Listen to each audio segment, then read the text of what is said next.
was driving like a dream until disaster struck. Fucking hell! Now they've got to rescue not just a car, but their reputations by creating a beast to race against the best of the best at the Centrepod drag strip.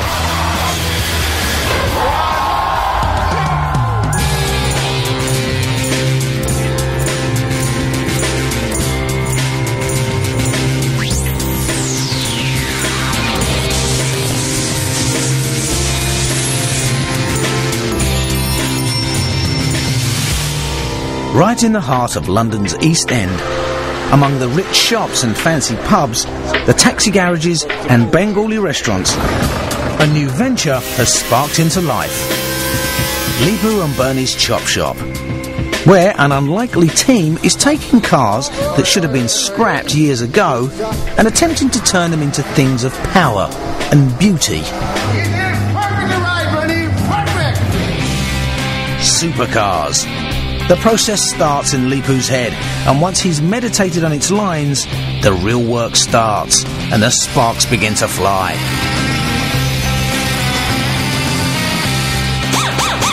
Get the fucking job done, buddy, quick! But for all the banter, some of the sparks that flew in the Chop Shop were deadly. One, destroying their first car just before it was finished. The most important thing we can salvage out of this car is inspiration. I won't let it die. No. Now the team have to pick up the pieces, salvage what they can from the wreckage of their first car, and attempt to keep the business alive. Faster. Yes. So you haven't lost that verve. It's going to be a hard uphill battle. It'll be touch and go, and with money tighter than ever, it's important they save everything they can from the sumo car. I'm getting over with the painful past and waiting for another joyful future. And this could be the future. With their jobs on the line, Terry and Julian have managed to locate another BMW. I reckon we've got ourselves a bit of a winner, eh? Onto which they hope they will be able to transplant most of Leepu's design. It's just what the Chop Shop needs, though perhaps it might have been best to check with the boss first. What the fuck's this you bought? What the fuck's this? Cheap car. Cheap? Where's the rest of the fucking car? But where's all the interior and everything? I don't care about the interior, Bernie. We're going to put new interiors anyway. Oh, look. Great fucking driver's seat. Yeah. I definitely thank Terry and Julian. They got me a car. Thanks, man. Got you a car? I'm happy. I want to get something. Thank you, man. And then we got a car. You Lovely. Have a look at the back. Now a fucking swing. What the fuck you laughing at, eh? And you. Their original sumo car was based on a small 1.8 four-cylinder engine.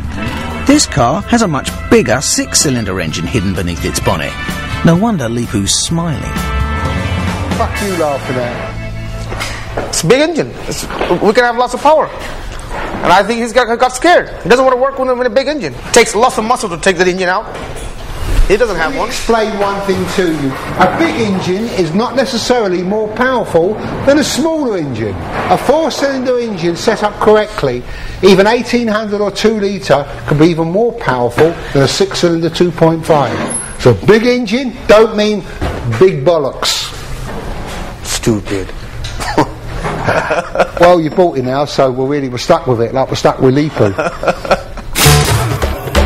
With that grudging green light, the team can start transplanting the parts they've managed to save from the first car, Sumo 1. Key are the massive aluminium spacers. See, that is superb bit of engineering. Aircraft quality aluminium. These will be essential in recreating the fat Sumo look of the car. Come on. Thank you. That's quite okay. Completing the transplant operation between the two cars as quickly as possible is vital to keeping the business afloat. But as the curvy doors of Sumo 1 are mated onto Sumo 2... It's coming back again. The bills are mounting up, and Bernie is deeply worried. Business at the moment is still very, very worrying. We had the insurance check for the fire. Things are still very, very tight. We've paid off a few bills. coming up, Bernie and his wife go to Brands Hatch on a marketing drive. Maybe you'd like to buy one. I might do that. Sumo Car starts rising from the ashes. And just as business starts getting back on track, Leepu changes everything. You know, fuck Bernie, you know, I'm the designer. I can change my design anytime I want to.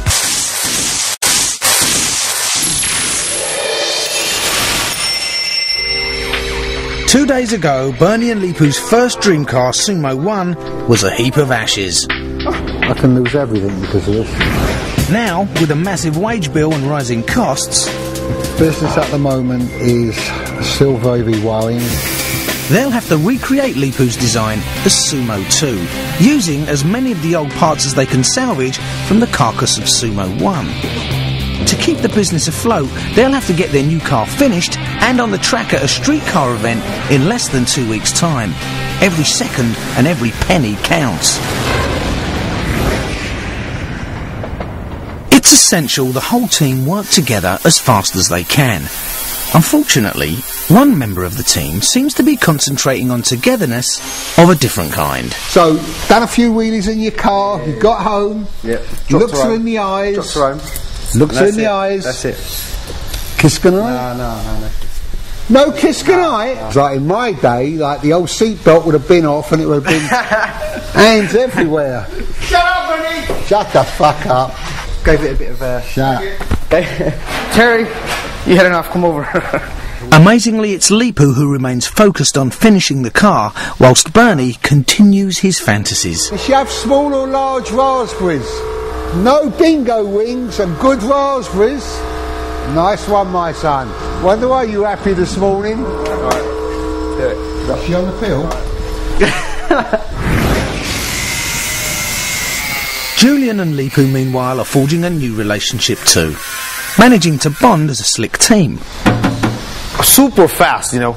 We're working both sides together at the same time. And good feeling, isn't it? That is good It's a feeling. very good feeling. It is. Because bad memories, Don't go there. forget it. Don't go there. That's a new car. It's, you know, there's nothing happened, you know, ever. Normally it would take at least 3 months to chop a scrapper into a supercar, but to stay on schedule, this team will have to finish the job inside 3 weeks, which is why late nights are the order of the day. So while the 9-to-5ers start enjoying their free time at the chop shop, the sparks are still flying. That, Bernie?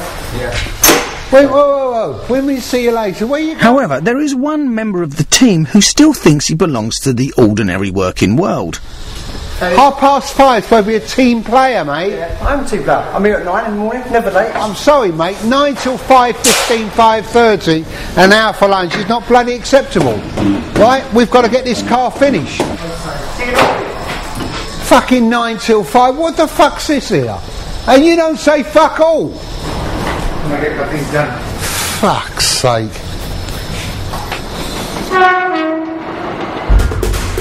For those who do stay the pace, the first late night of the build is highly productive. The key to success is transplanting the parts from the first car as fast as possible.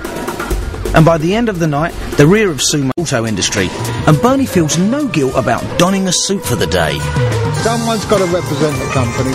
Someone's got to get our name about. We need to get people ready to be able to buy that car, because without that one, I can't go on with the next one. Unfortunately, with all the distractions, Bernie soon loses his business head. Now don't tell him what to do, Bernie. Don't say mind this, turn left and put your foot down like you normally do. Foolishly, he's managed to con a ride from top touring car driver Matt Neal. A ride that is almost bound to crease his lovely suit.